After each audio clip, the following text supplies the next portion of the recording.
मेरे आज के ज़माने के प्यारे दोस्तों, हमारा भी एक ज़माना हुआ करता था। 5वीं जमात तक जो स्लेट पर लिखते थे, उसे ज़बान से चाट कर साफ करते थे। यूँ कैल्शियम की कमी कभी हुई ही नहीं थी। पास या फेल सिर्फ यही मालूम होता था क्योंकि फीसद से हम लाताल्लुक थे। ट्यूशन शर्मनाक बात थी, नालायक बच्चे उस्ताद की कारकर्दगी पर सवालिया निशान समझे जाते थे। किताबों में मोर का पंख रखने से हम ज़हीन और होशियार हो जाएंगे, ये हमारा इत्तेकाद और भरोसा था। बैग में किताबें सलीके से रखना सुकड़पन और बासलाहियत होने का सबूत हुआ करता था। हर साल नई जमात की किताबों और कापियों पर कवर चढ़ाना एक सालाना तकरीब हुआ करती थी। हमारे वालिदैन हमारी तालीम को लेकर ज़्यादा फिक्रमंद नहीं हुआ करते थे और ना ही हमारी तालीम उन पर कोई बोझ थी। साल साल हमारे वालिदैन हमारे स्कूल की तरफ रुख भी नहीं किया करते थे क्योंकि हम ज़हीन जो थे। स्कूल में मार खाते या मुर्गा बनते हुए हमारे दरमियान कभी अना यानी ईगो बीच में आने का सवाल ही पैदा नहीं हुआ करता था। अना क्या होती है ये भी मालूम न था। मार खाना हमारी रोजमर्रा जिंदगी की आम सी बात थी। मारने वाला और मार खाने वाला दोनों को एक दूसरे से कोई शिकायत नहीं हुआ करती थी।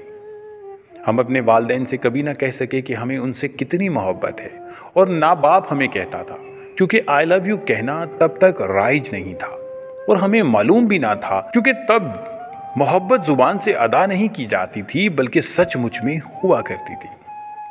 रिश्तों में भी कोई लगी बंधी नहीं हुआ करती थी बल्कि वो खलूस और मोहब्बत से सरशार हुआ करते थे। सच्चाई तो यही है कि हम या हमारी उम्र से ज़ायद उम्र के सभी अफराद अपनी किस्मत पर हमेशा राज़ी रहे। हमारा ज़माना खुशबख्ती की अलामत था। इसका मवाजना आज की ज़िंदगी से कर ही नहीं सकते क्योंकि आज की ज़िंदगी में जितनी नफसा नफसी है, हमारे ज़माने में ऐसा कभी नहीं हुआ करता था। आज की ज़िंदगी में हम अपने साथ वाले पड़ोसी तक का भी मालूम नहीं कि हमारे साथ कौन रहता है और इनके हालात कैसे हैं, इनका गुजर बसर कैसे होता है। जबकि हमारे ज़माने में जब शाम को कुछ सालन वगैरह पकता था या किसी के घर ज़्यादा फल फ्रूट आ जाता तो एक प्लेट सालन की साथ वाले घर में दिए जाने का रिवाज था और फ्रूट लोगों के साथ घरों में बांटने का भी रिवाज था। इस तरह एक दूसरे के घर में पकने वाले सालन का भी पता होता था।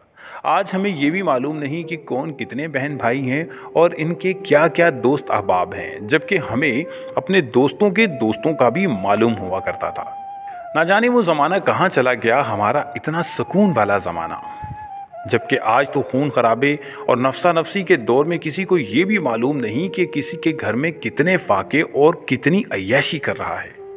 अल्लाह हमारे मुल्क पर इतना रहम करम फरमाए और हमारा वो ज़माना जो गुज़रा है उस ज़माने की याद में हमें अपने दोस्तों और लोगों से अच्छे ताल्लुक़ इस्तवार करने की तौफ़ीक़ अता फरमाए। आमीन।